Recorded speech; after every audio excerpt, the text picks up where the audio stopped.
파김치가 되도록 교회에서 봉사하고 마치 하나님 펀드에 투자하듯 힘에 부치도록 헌금을 드려도 하나님은 보고 계시는지 나는 과연 천국에 갈 수 있을까? 성경에는 귀신이 쫓겨나가고 질병이 치유되며 수 없는 기적이 일어나는데 현실의 내 삶은 연약하고 여전히 내 육신은 고질병에 매여 있고 마음은 공허하며 갈급하여 왜 나의 삶은 이렇게 고단하고 팍팍한지 이유도 모른 채 힘겹게 살아갑니다. 하나님을 만나서 매일이 크리스마스인 크리스천 영성학교 슌 목사의 행복을 잃어버린 크리스천에서 행복해지는 비결을 찾으실 수 있습니다. 전국에 온 오프라인 서점에서 만나보실 수 있어요.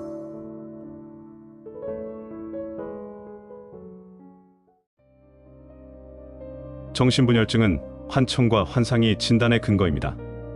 말하자면 환청은 귓속으로 무슨 소리가 들리는 것이고 환상은 어떤 영상이 마음속으로 환하게 떠오르는 현상이죠. 이런 현상은 이명과는 다릅니다. 이명은 특정한 내용의 말이 들리는 게 아니라 여러 가지 시끄러운 소리가 들리는 것을 말해요. 환청이 들리는 사람들이 성경에도 있습니다. 그들이 바로 예언자이자 선지자이죠.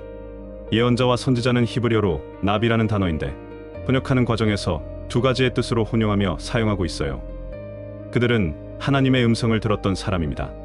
그러나 하나님의 음성만 있는 게 아니라 귀신들의 음성을 듣는 사람들이 있죠. 바로 거짓 선지자예요. 이들은 귀신들이 하나님인 것처럼 거짓으로 속여서 넣어준 소리를 착각한 이들입니다.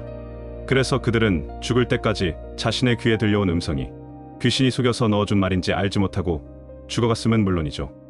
여호와께서 말씀하시기를 누가 아합을 꾀어 그를 길르앗라못에 올라가서 죽게 할고 하시니 하나는 이렇게 하겠다 하고 또 하나는 저렇게 하겠다 했는데 한 영이 나와 여호와 앞에 서서 말하되 내가 그를 꾀겠나이다.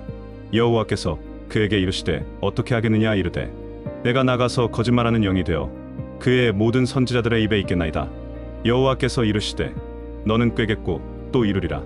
나가서 그리하라 하시은즉 이제 여호와께서 거짓말하는 영을 왕의 이 모든 선지자의 입에 넣으셨고 또 여호와께서 왕에 대하여 화를 말씀하셨나이다.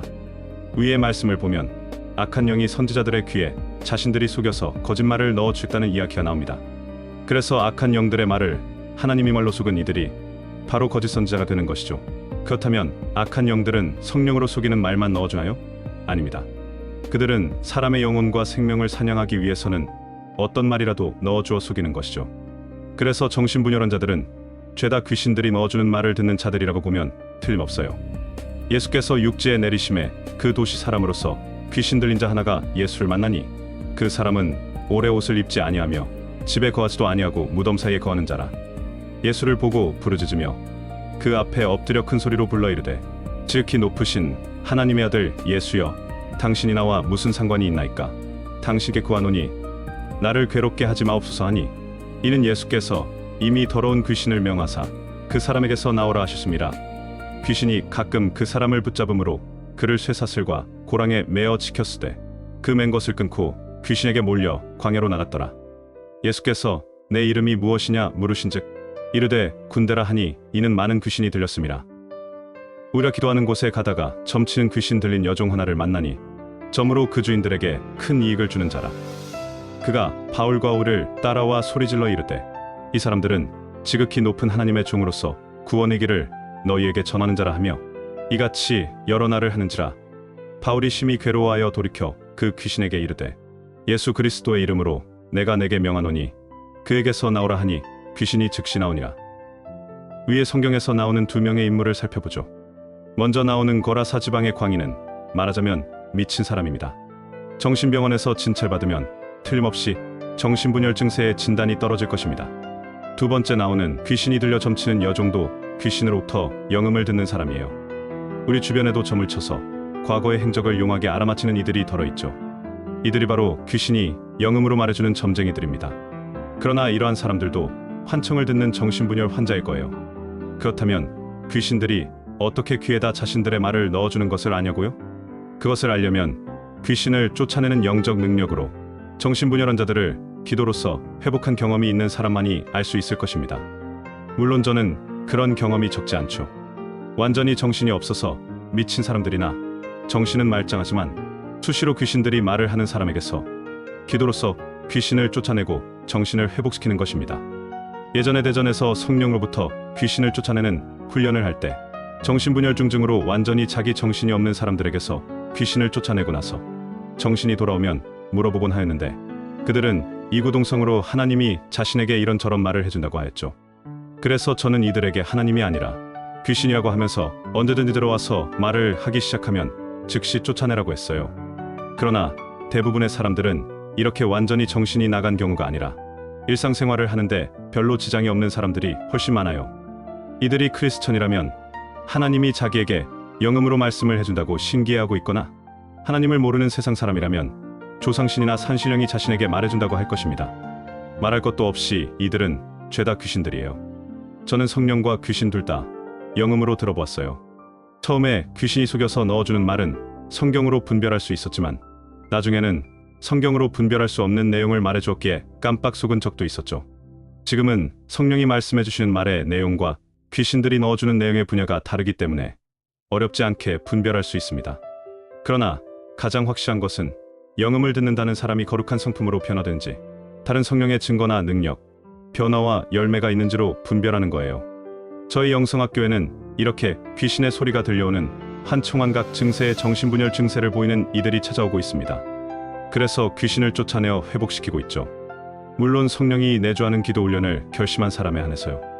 귀신들이 환청으로 말하는 사람들은 정신이 황폐해지고 삶이 피폐해집니다. 왜냐면 귀신들의 목적은 사람을 불행에 빠뜨려 생명과 영혼을 사냥하여 지옥불에 던져지게 하는 놈들이기 때문이에요. 앞으로는 이런 정신분열한 자들이 급속도로 늘어날 것입니다. 종말이 다가올수록 악한 영들이 더욱 사납게 날뛰며 사람들의 영혼을 사냥하고 있기 때문이죠. 당신의 가족이나 지인 중에서 이런 정신분열한 자가 있다면 정신병원에 데려가 격리시키지 말고 능력 있는 기도로서 이들의 영혼을 사탄의 권세에서 하나님의 나라로 인도하시기 바랍니다. 그게 바로 전도이며 영혼을 구원하는 착한 일이기 때문이에요. 당신은 하나님과 동행하는 영적 습관을 들여 그 뜻을 깨닫고 삶에 잘 적용하여 풍성한 열매를 맺고 계신가요? 하나님과 교제하는 통로는 기도와 말씀이죠. 그래서 이 땅에서 하나님과 동행하다가 천국에 가고 싶은 사람이라면 하나님의 영이신 성령님께서 내 마음에 들어와 계실 수 있도록 깊고 친밀하게 교제를 나누는 기도를 하며 말씀을 읽고 깨닫는 영적 습관을 들여야 합니다. 그러나 현대 교회는 성경적인 기도에 대한 훈련을 시키지 않으므로 대부분의 교인들이 신앙 행위와 형식적인 종교 행사를 반복하며 세속적인 소원을 이루는 삶의 문제를 위한 기도만을 반복하고 있어요. 기도를 훈련해야 하는 이유는 우리 육체는 악한 영의 공격을 받아 미혹된 상태로 줄이고 목말라 불행하게 살아가면서도 영적인 일에 무지하고 관심도 없으며 육신이 좋아하는 일을 선택할 수밖에 없기 때문이죠. 기도를 훈련하여 습관을 들이게 되면 성령님과 동행하게 되고 기쁨과 평안이 찾아오며 삶의 문제들도 해결됩니다. 성령의 사람을 만드는 기도훈련 매뉴얼. 크리스천 영성학교 신목사의 나는 이렇게 기도해서 하나님을 만났다.